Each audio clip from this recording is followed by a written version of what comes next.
पाँचों बहिनिया बिसहरी पाँचों सुंदरिया हे जमुना जी के दह में। पाँचों बहिनिया बिसहरी पाँचों सुंदरिया हे जमुना जी के दह में। पाँचों खेबाई छाती नाव हे जमुना जी के दह में।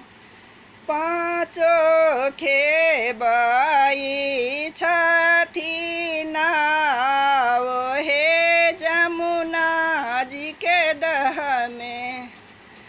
कथी के रानैया कथी करुआरी हे जमुना जी के दह में। कथी के रानैया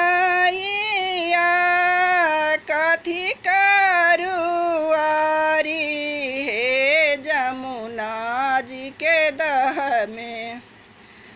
के खेबाई छाती नाव हे जमुना जी के दह में। के खेबाई छाती नाव हे जमुना जी के दह में। सोना के रानैया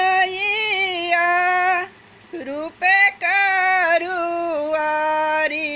हे जमुना जी के दह में। सोना के रानैया रूपे करुआरी हे जमुना जी के दह में।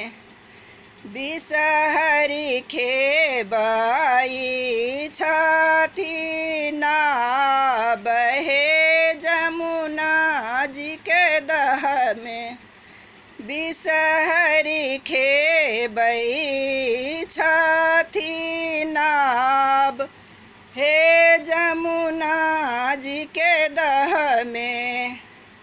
फूटल नैया टूटल करुआरी हे जमुना जी के दह में। फूटल नैया टूटल करुआरी हे जमुना जी के दह में। बिसहरी खसल मुरुझाई हे जमुना जी के दह में। बिसहरी खसल मुरुझाई हे जमुना जी के दह में। एही अवसर में महादेव के पवितहूँ हे जमुना जी के दह में। एही अवसर में महादेव के पवितहूँ हे जमुना जी के दह में। एही अवसर में महादेव के पवितहूँ हे जमुना जी के दह में। कनै छथिन बिसहरी दाई हे जमुना जी के दह में। कनै छथिन बिसहरी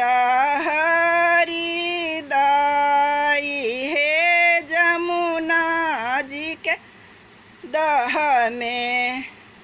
फूल मधे तुलसी नहीं वेद मधे पान हे जमुना के दह में।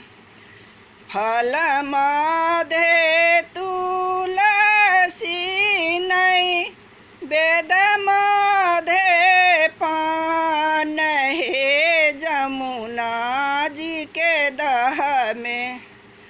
देवी माधेवी सहरी पाँच बहिन है जमुना जी के दह में। देवी माधे